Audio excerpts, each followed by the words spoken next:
দেখেন ফুলুরি রান্না করতেছি। এখানে প্রথমে হচ্ছে এখানে মরিচ, হলুদ, তারপর ইটা শুটকি এগুলো দিয়ে ভালো করে কষে নিয়েছি লবণ টবণ দিয়ে।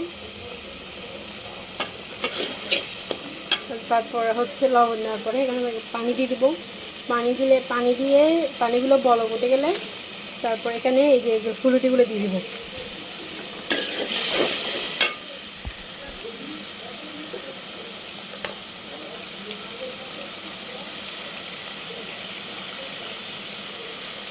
লবণ দিলাম।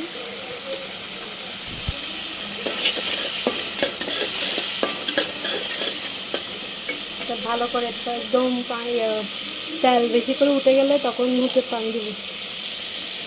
তেল অলরেডি উঠে গেছে, এবার পানি দিয়ে দিচ্ছি।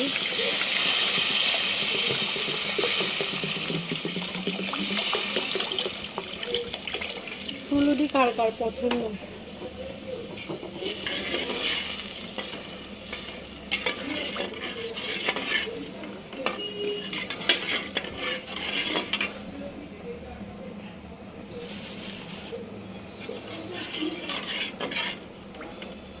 পানি মনে হয় আরেকটু লাগবে, যেহেতু ফুলুরি ঝোলগুলো খেয়ে ফেলবে সেই জন্য।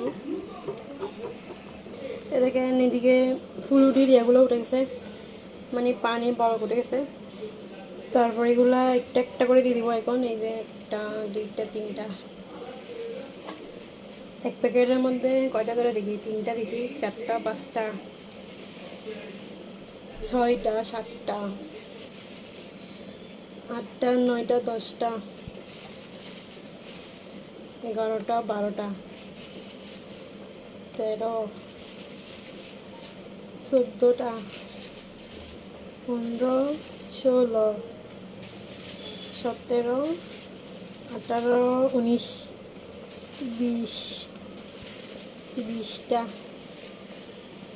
20টা এখানে দিছি, মানে এক প্যাকেটের মধ্যে 20টা ধরে। ভালো, এটাই খারাপ না। এখন এগুলো একটু ফুলে, মানে ভিতরে পানিগুলা গিয়ে জলগুলা গিয়ে একদম রসগোল্লার মতো ফুলে যাবে।